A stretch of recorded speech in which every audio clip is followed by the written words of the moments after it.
Our next speaker really will be talking about what can we learn from the experiences on different levels of transformation. And he has some fascinating stories in his luggage, in his backpack, that he'll bring here on the table, which are also really linked to what's happening currently, some of the crazy things that are happening in our world. And so I'm really glad to have you here. Please welcome on stage, Greg.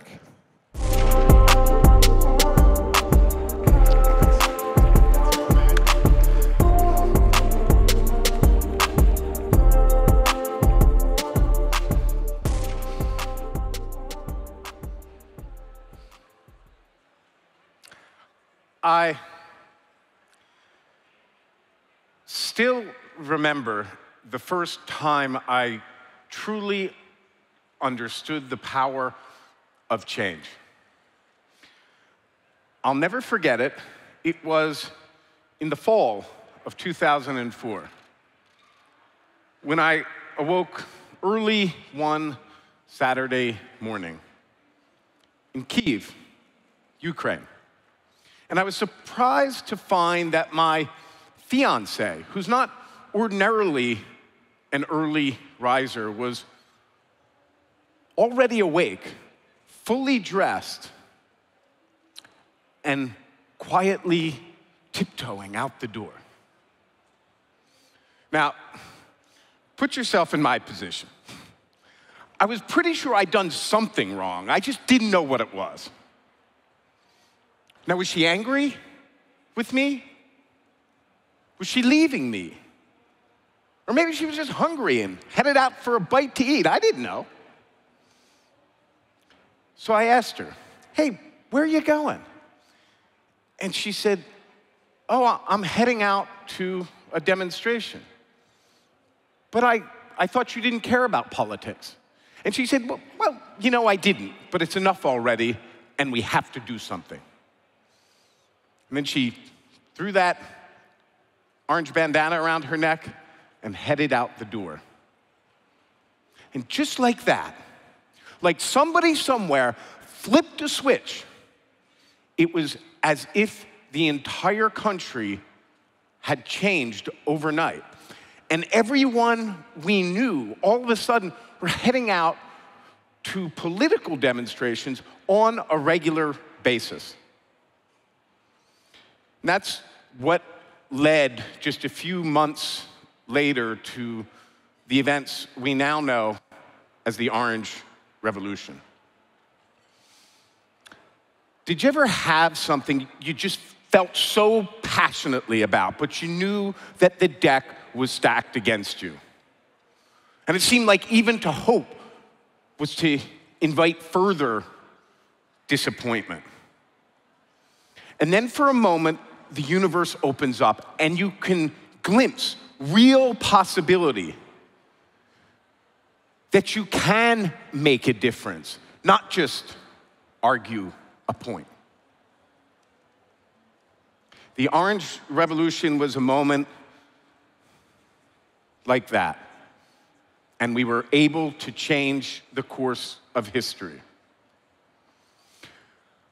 I had the privilege of experiencing these events from a fairly unique perspective. In my role as a foreigner, many would consider me to be something less than a full participant.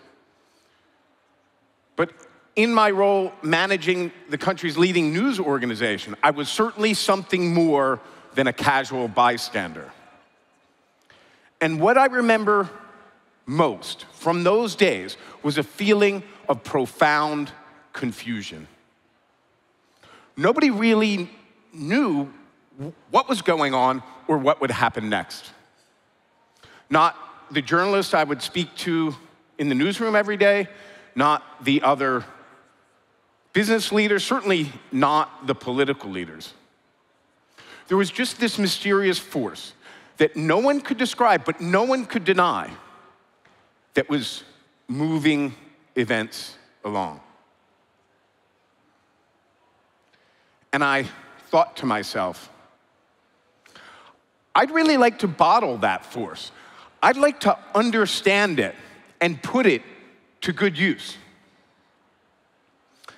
And that's what led to my 15-year-long journey that led to my book, Cascades. And what I learned was there are natural laws that govern change. And they can be learned and applied by anyone in any context. You can use these principles to bring about the kind of transformation you want to see in your organization, your industry, your community, or throughout society as a whole. The first law is that revolutions don't begin with a slogan, they begin with a cause. When we look back at transformational icons, their paths can often seem inevitable. Of course, they were able to do amazing things. They were superhuman people. But they didn't start out that way. As a young lawyer, Mohandas Gandhi was so shy he could hardly bring himself to speak up in open court. Nelson Mandela was an angry black nationalist. Steve Jobs was a college dropout. One of the reasons change fails so often is because we spend so much time wordsmithing and sloganeering that we neglect why the need for change came about in the first place. Every great leader starts off with a problem they just couldn't look away from. For Gandhi, it was a humiliation he faced on a train. For Mandela, it was the fundamental injustice of apartheid. For Steve Jobs, it was products that sucked. Computers sucked, music players sucked, phones sucked. It was because things that sucked so offended his sensibilities, he felt driven to make them insanely great. If you want to create change in this world, you need to identify a grievance that people care about. Because if they don't see a problem, they're not going to buy into your solution. Make no mistake, change isn't about ideas. It's about solving meaningful problems that people care about.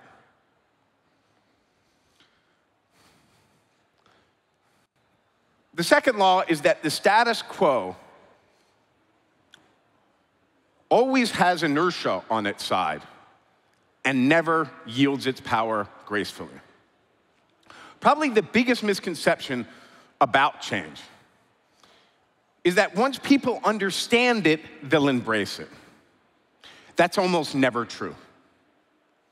If you set out to make genuine impact, you will get pushback. There's going to be people who are going to hate your idea.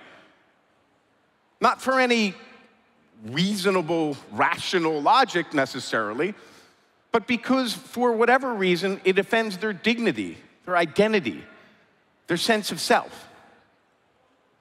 A simple truth is that we all form attachments. Human beings form attachments to other people, ideas, and other things.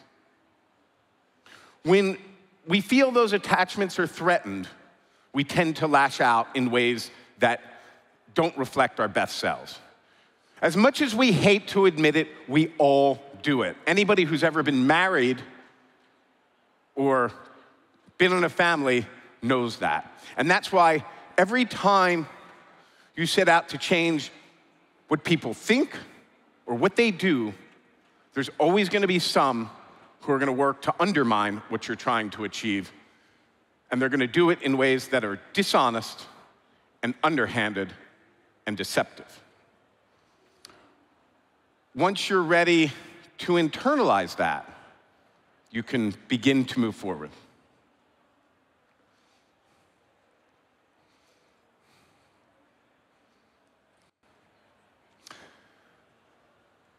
The third law is that it's small groups, loosely connected, but united by a shared purpose, that drives transformational change. One of the first things I learned on my journey was that scientists had known for centuries about that mysterious force I had encountered on the streets of Kyiv. And they even had a name for it. It's called a network cascade or a viral cascade. Imagine thousands of protesters filling the streets of Kyiv or Cairo or even Graz. Countless fireflies blinking on and off in the night sky in nearly perfect unison. Protesters doing the wave at a stadium. These are all examples of information cascading through a network. When ideas are held by individuals or small groups, they're negligible. But when those groups can connect and synchronize their collective behavior, they can become immensely powerful. Industries are remade, countries are overthrown, the previous order is transcended, and the world is transformed. As leaders, it's our job to help those groups to connect and to inspire them with purpose. The fourth law is that your targets determine your tactics. When we really want change to happen, we want to take action. We want to hit the streets, argue against injustice, start a business, make things happen, get stuff done. But the truth is, unless we have a sound strategy, any action is doomed to fail. To be effective, we need to mobilize people to influence institutions. We're always mobilizing somebody to influence something. Those are the two questions we want to ask about each and every action that we take. Who are we mobilizing, and to influence what? Until we can identify, analyze, and understand exactly what our actions are targeted at, we're just wasting our time. If we're going to change the world, we need to learn to see it differently. We can't just fight the same old losing battles over and over again. We need to redefine the terms of our struggle in ways that put relative strength to bear against relative weakness. And in that way, tilt the playing field to our advantage.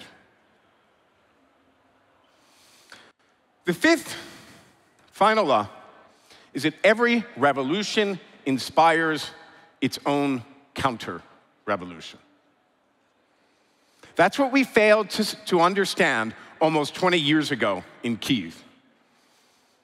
In 2004, we took to the streets, and seemingly, against all odds, we won. Or at least we thought we did. But those people who opposed our cause and wanted to undermine us in any way they could, they didn't just melt away and go home. No, they redoubled their efforts, and eventually they were able to reverse what we had achieved. You see, you can never bet your revolution on any particular person or technology or policy or strategy. It always needs to be rooted in shared values. That's what we got wrong. The Orange Revolution got its name because orange was the campaign color of the opposition candidate, Viktor Yushchenko. And once we won and he got into office, it turned out he wasn't a god or a magician, No, he was just a man. And when he failed, the movement did too. But in the next Ukrainian revolution, the one that came a decade later, they were smarter than we were. And they got it right. The protests were called Euromaidan because they were rooted in shared values, specifically European values. It was, in so many ways, a revolution of dignity. And it continues even now, when Ukraine is being tested as few countries ever have. And even under the greatest of strains, dignity is prevailing. So that leaves me with a question, or a challenge, really. Do you want to make a point or to make a difference? One of the most difficult things about leading change is that we need to let others embrace it for their own reasons, which are often different than ours. When we believe passionately in an idea, we want others to see it the same way we do, with all its beautiful complexity and nuance. We want them to share our passion and our fervor. Many change efforts sabotage themselves for exactly this reason. When people don't share an idea we feel strongly about, it offends our dignity, our identity, our sense of self, and we want to lash out. But if we truly care about change, we need to hold ourselves accountable to be effective messengers. We can't just preach to the choir. Sometimes we need to venture out of the church and mix with the heathens. We can be clear about where we stand and still listen to others who see things differently. That doesn't mean we compromise. No, we should never compromise on values we believe in. But what it does mean is that we can identify common ground upon which we can build a shared future. Each and every one of you has the power to do that. So the message I want to leave you with is this. Don't worry about making a point. Go out and make a real difference. Thank you.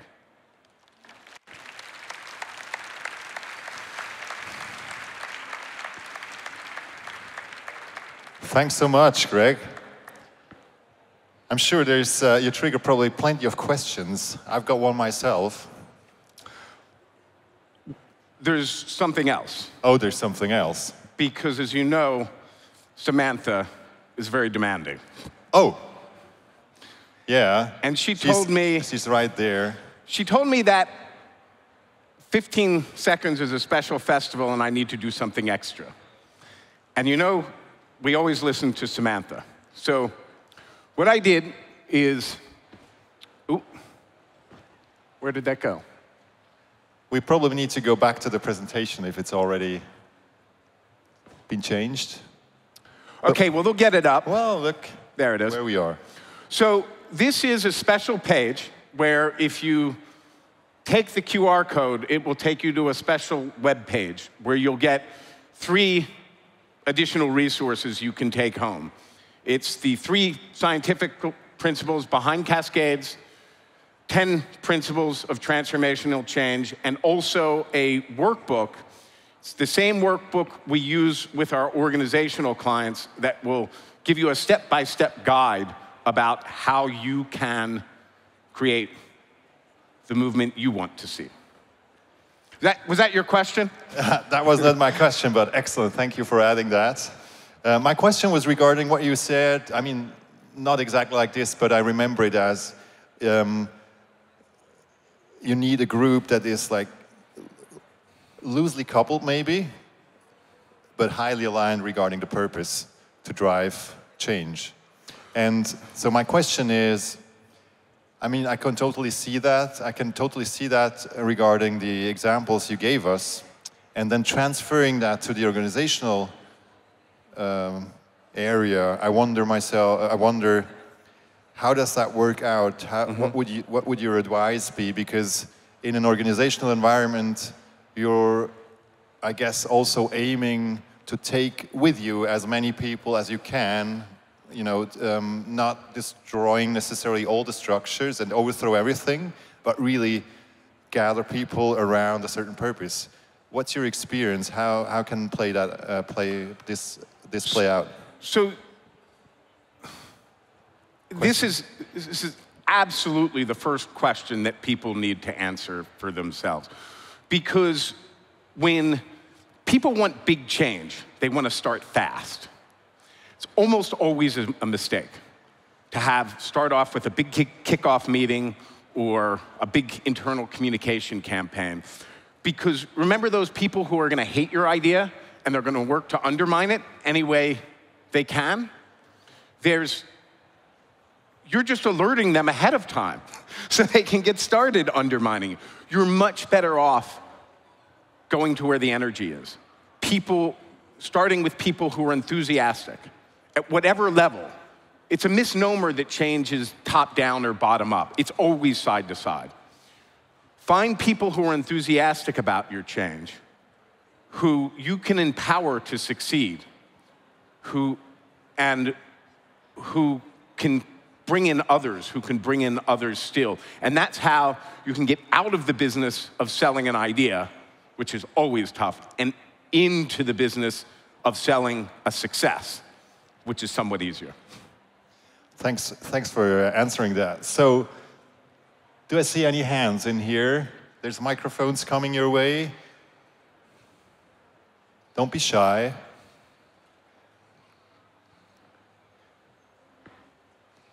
Another question to you guys, just raise your hands, is who is confronted with some sort of organizational change right now in the room? Okay.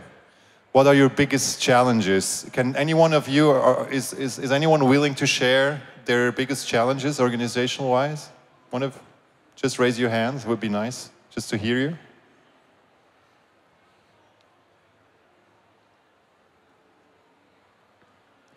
Well, let's wait. I'm sure they'll come up. So another question, based on the other one that I just asked you. So you look at an organizational, you got an organizational structure, and the last thing you said was like, okay, empower people. You go look where the energy is and empower people. Now, is there a way that works the other, like, you know, like upside down, like a grassroots movement in your experience? Because I guess if you're called into an organizational environment, it's probably the top leadership that calls you, and not like the grassroots movements. Oh, let's bring in Greg. Or how does that work with you? Oh, well, so often how it works is an idea for change comes from the top, and then we would prefer this wasn't how it worked, but an idea for change comes from the top, and they pick somebody to lead that change. And they're told that they have full backing, that we need to move fast, this is an urgent change. They have their big kickoff meeting and have a big informational campaign. And then 6 to 12 months later, they realize that they've been quietly sandbagged. And this project that they thought would send their career into the fast lane is now threatening to run it off the rails. So the advice we give to avoid that is that every organization has a formal structure and an informal structure. The transformation has nothing to do with that formal structure. It's always about these social bonds within that informal structure. So you always want to start with a majority. That majority could be 3 people in a room of 5. Doesn't need to be unanimous, but you can always expand a majority out. Once you're in the minority, you're going to feel immediate pushback. Still questions around that? I don't want to. Oh yeah, there's one over there.